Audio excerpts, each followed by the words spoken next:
আগামীতে আমার গ্রামে আমার এলাকায় ট্রেন ঢুকবো, ট্রেনের রাস্তা করে দেবো। কথা দিতেছি, এই এলাকার সমস্ত উন্নয়ন আমি করে দেবো। এই বাদাইম্মা কিভাবে আপডেট হয়ে গেল সেটাই বুঝতে পারতেছি। রতন আমার এত পছন্দ করতো, আমার এক নজর না দেখলে পাগল হয়ে যেত, আমার পেছনে ঘুরঘুর করতো, প্রেম নিবেদন করতো, বাড়ির পাশে মাইশা আমাকে ডিস্টার্ব করতো। সে মানুষ কোথা থেকে কোথায় চলে গেছে রে ভাই। অত ছিল একটা বাদাইম্মা, কাম কাজ করতো না, লেখাপড়া করছে, তিনবার মেট্রিক ফেল করছে, মানুষের গরু ছাগল হাঁস মুরগি চুরি করে খাইতো, তাস খেলতো আর ক্যারাম খেলতো। তার লগে কি আমার যায়? এলাকার জনগণ তো আপনার সান্নিধ্য পাওয়ার জন্য আপনার বাড়ির সামনে ভিড় করতেছে। একজন নেতার কাছে তো জনগণ আসবে, এটা স্বাভাবিক না? একজন নেতাই কি চায়? জনগণ। জনগণ কি চায়? নেতা।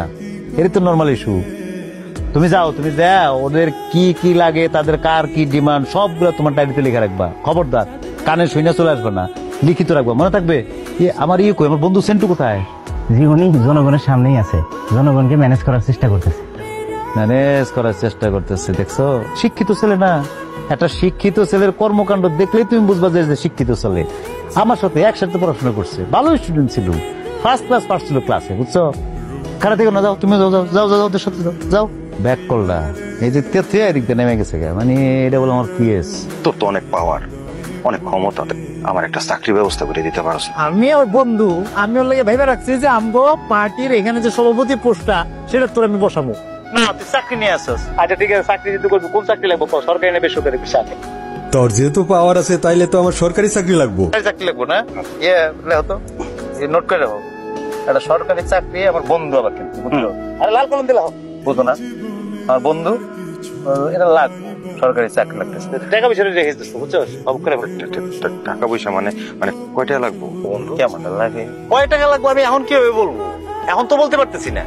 তোর মনে কর যে লেগে রাখছো, তোর মনে কর শেয়ার যত বড়, টাকা এরকম লাগবে। হয়েছে কি, আমার ওই যে বস তো টাকা পয়সা খায় না, কথা বুঝছো? আমার বস আবার টাকা পয়সা দিয়ে লাভ নাই, কিন্তু অফিসে একটা খরচ টরচ আছে না, এটার জন্য মনে কর যে কিছু খরচাপাতি লাগলে কম। রতন ভাই, আপনার সাথে আমার কিছু কথা আছে। ওনার কি শিডিউল নিয়ে আছে নাকি ম্যাডামের? আগের থেকে শিডিউল নিয়ে আছে? সরি স্যার, ওনার তো শিডিউল নেই। ম্যাডাম, স্যার তো শিডিউল ছাড়া কারোর সাথে কথা বলে না। হ্যাঁ, আপনি চুপ করেন তো, বেশি কথা বলবেন না। না, ও যা বলছে ঠিকই আছে, মানে নাম লেখা না থাকলে, মানে যদি শিডিউল না থাকে আমি তো কথা বলি না কেন? রতন, তুমি আমাকে চিনতে পারো নাই, আমি লিলি। আর লিলি হও আর শাপলা হও আর যেটাই হও না কেন, শিডিউল ছাড়া আমি কারোর সাথে কথা বলবো না, এটাই নিয়ম, এটাই সে জানে, এটাই বলা আছে তাকে। আসো।